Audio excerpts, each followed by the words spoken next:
Motor starter troubleshooting. In this presentation, we're going to take an in-depth look at the techniques, measurements, and causes of different difficulties we encounter with motor starters and motor systems. In this presentation, we're going to look at using a multimeter, power circuit measurements, control circuit measurements, expected values, where to start, and finally the causes of motor overload. Do you know how to use a multimeter? It's a fairly important concept. And the questions to consider prior to the connection of that meter, if you're doing any form of troubleshooting, would be, is the circuit live? What am I measuring? Is the circuit AC or DC? And what would be my expected value? Without knowing the expected value, any measured item that comes up on the display will have zero relevance. These three settings, the circuit must be de-energized for: ohms, continuity, and the diode or farad capacitor test. Obviously, volts and amps and hertz would need to be done in an energized circuit. There is distinction between AC and DC, which most meters will have to be set intentionally to. And finally, for very small voltages where we want to actually measure in very high accuracy, we would want to set it to the millivolt setting. When measuring voltage, the leads are connected across the energized component. And on this particular model of fluke meter, we can see the two connection jacks at the bottom. When measuring current with a hardwired ammeter connection, the ammeter is connected in series with the energized component. And so this would require a disconnection of one of the wires to the load and connecting it through the meter. This is done less and less in the field because of the advent of reasonably priced, highly accurate AC and DC clip-on ammeters. When measuring resistance, the leads are connected across the de-energized and isolated component. Now remember, when we're dealing with ohms, there's really two different settings. One is the ohm setting, which has high accuracy in its measurement. The other one looks like a sound wave, and this is the continuity setting. This is a low accuracy measurement. When a low impedance path is established between the two test probes, a highly annoying audible tone is emitted by the meter. It sort of sounds like, sort of like that. In the real world, zero, absolute zero volts or ohms really is never measured on any system anywhere, anytime. So it's good to have an expectation that even when we're measuring across a device that has no real nominal system voltage across it, our meter's still going to display something. And it's not because the meter is damaged in any way or that the load we're measuring is live and hazardous. It's simply due to the electromagnetic flux that the voltage probes are picking up in the surrounding area. Checking supply voltage. Checking line voltage is extremely important. And just to know that you have nominal system voltage coming into your disconnect, it is a simple check to ensure by using your voltmeter. Going across each one of the line side of each fuse will indicate if there is line voltage or not. Now keep in mind that this measurement has nothing to do with telling us if a fuse is blown in the system.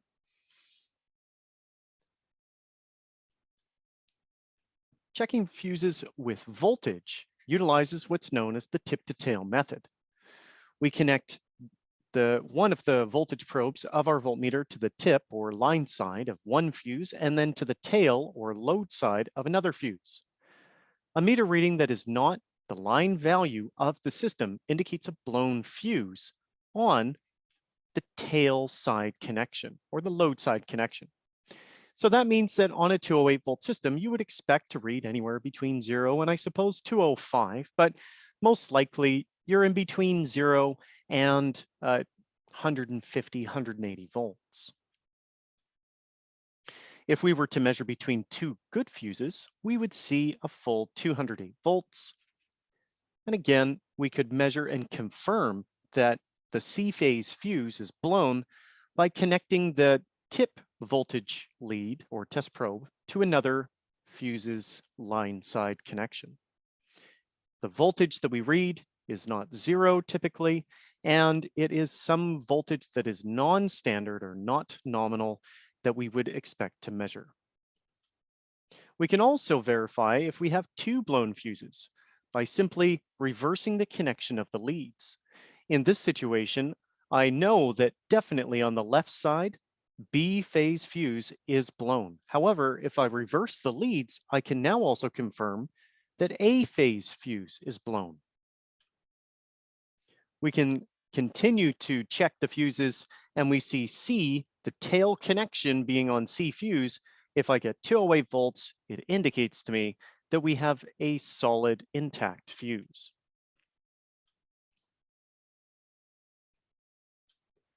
It also can be helpful for us to check the voltage at the motor leads, right down at the connection box where we connect the T labeled motor leads to the main circuit conductors that come from the starter.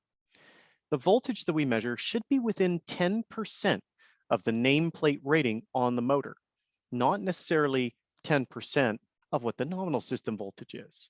So for a motor rated on the nameplate 575, the voltage should be within 10% of that voltage rating.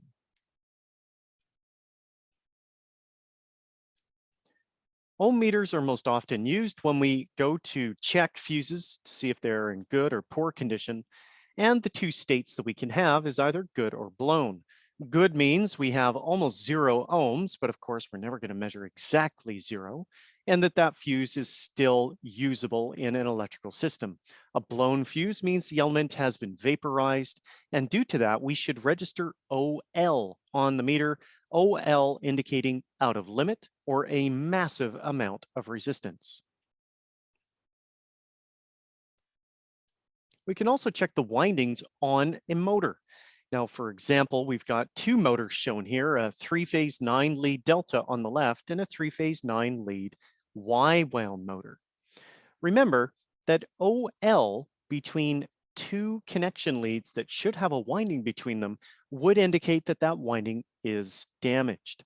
0 would indicate a shorted winding. So you're obviously looking for something in between those two values. Knowing which leads connect to each winding is paramount. Otherwise, someone might be putting their ohm meter across T1 and 2, expect to see a connection, not see it, and assume the motor is damaged.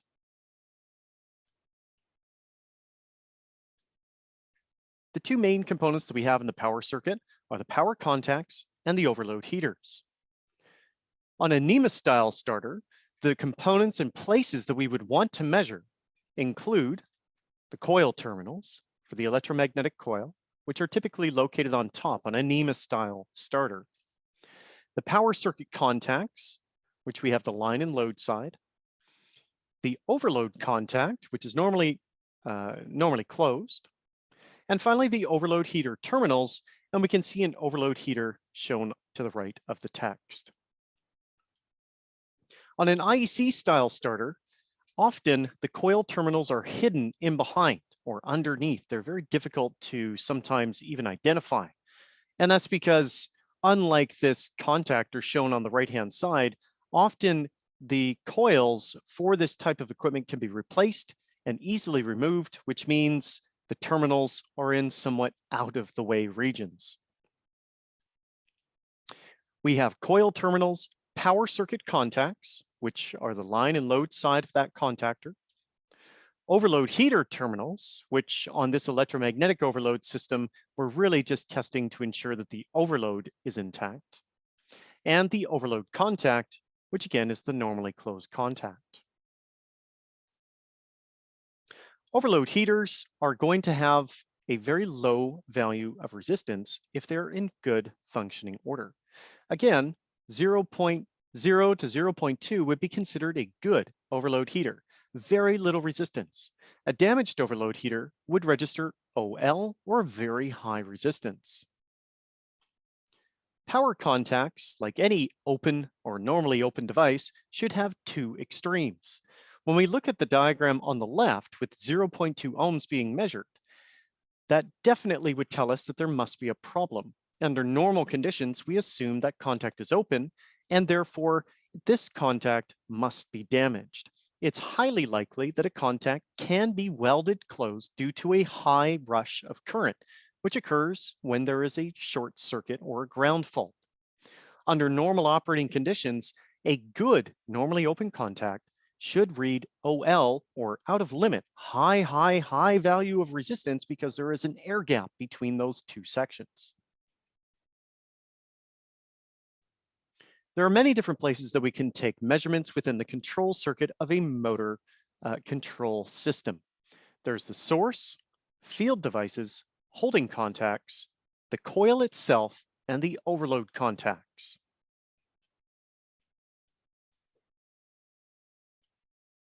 When we check the starter coil with an ohm meter, we want to ensure that it is not one of two different states. We don't want it to be shorted, and we don't want it to be open. Both of those would indicate a failed coil. A good coil should register in the hundreds of ohms, and it very much is dependent on the voltage rating of the coil. So to give an absolute value, what it will always be, is difficult. What we can identify is what it should not be. And the ohmic value for a coil should not be in the very low, less than 1 ohm value. 0.3, 0.2 would indicate to us that we have a coil that is shorted or short-circuited, and that is a failed coil. On the other side, a coil that measures OL indicates that we have an open failure. It's open-circuited, and again, is ready for the refuse bin. We can also check the starter coil with voltage. A normal functioning coil, prior to the start push button being pressed, should register 0 volts. As soon as the start push button is pressed down, we should anticipate 208 volts, and we should hear audibly the contactor engaging and the motor turning on. On the flip side, if I have a damaged coil, when we press down the push button, we should see 208 volts present across the coil, but of course the contactor will not energize and the motor remains off. And what this test will tell me is that there's no problem with the control circuitry field devices like the holding contact, stop push button, start push button, but rather the problem resides with the coil. 208 volts is proven to be present across it, and if it's not doing anything, then it means that that component is the failed item.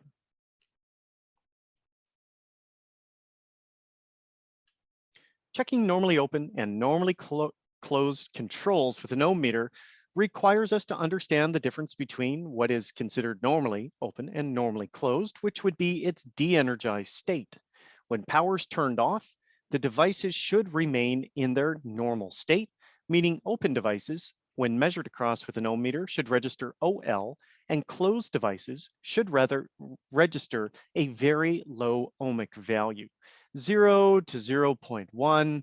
I know the graphic shows a little bit different, but you would not want to have 5 ohms being measured across a closed device. Now, when we're measuring across push buttons, often they're going to come in an array of different sizes and shapes and form factors. This is a very common example where the push button is connected to a mounting collar and then a contact is snapped into the back. You would be measuring across the 2 wiring terminals, which are located here and here. Green typically indicates across most manufacturers a normally open contact, while red indicates a normally closed contact.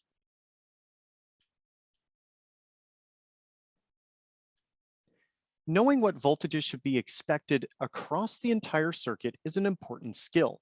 A functional control circuit should measure 208 volts from far side to far side, so far left to far right, bridging the entire control circuit. If I move the voltmeter over to the other side or left-hand side of the overload, I should continue to see 208 volts, and the reason being that the contact is normally closed. If I move my other voltmeter in to the right from the stop push button, again, I should continue to register 208 volts. The reason this is important is when we don't register 0 volts or 208. In this situation, I'm not reading 208, which means there could be an open fuse, or there could be a broken wire or a loose terminal. If I know the fuse is good, but I'm still measuring 0 volts, the problem is likely an open overload contact. If in this position I'm reading 0 volts and I know the fuse is good, it could be one of two different problems, being perhaps an open or faulty normally closed push button, or a tripped or open overload contact. When we measure 0 volts across the actual coil, and then we press down the push button and continue to read only 0 volts, this will tell the operator that the problem doesn't necessarily reside with the coil, but rather some of the equipment upstream. This could be a faulty normally open push button, which simply is not closing the connection when pressed physically down. Remember, the voltage across the coil should be equivalent to the control circuit voltage.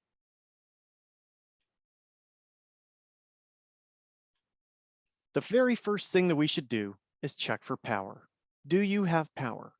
If we don't have power, then, well, it's a pretty simple process. Check the fuse, and if the fuses are good, go upstream. Maybe it's the main feeder that powers the panel, that powers the motor that has been tripped off. After we have confirmed that we have power, that's when you want to really identify specifically what the problem is. It might not be that the motor just simply does not work. It could be that the motor fails to start, or it could be that the motor starts, but when we release the push button, the motor stops. It could be that the motor stops during a run cycle without any control involvement. In these situations, it's important to remember that there are specific sections within a motor control circuit that have definite effects on the operation of the system. Items that are placed in the stop section are typically normally closed, and if we open that portion of the circuit, the motor should stop. The start section, we have items that are normally open and in parallel. If we close a section in the start portion, it should start the motor. And finally, the holding section is typically only a single set of contacts, but perhaps two if we're dealing with a jogging circuit. The purpose of this one is to keep the contactor engaged or energized even after the start push button has been released. Finally, what about the overload tripping? An overloaded motor simply tells us that it is hot. It is higher temperature than what it should be. And therefore, the overload heater has engaged the contact and automatically turned off the motor.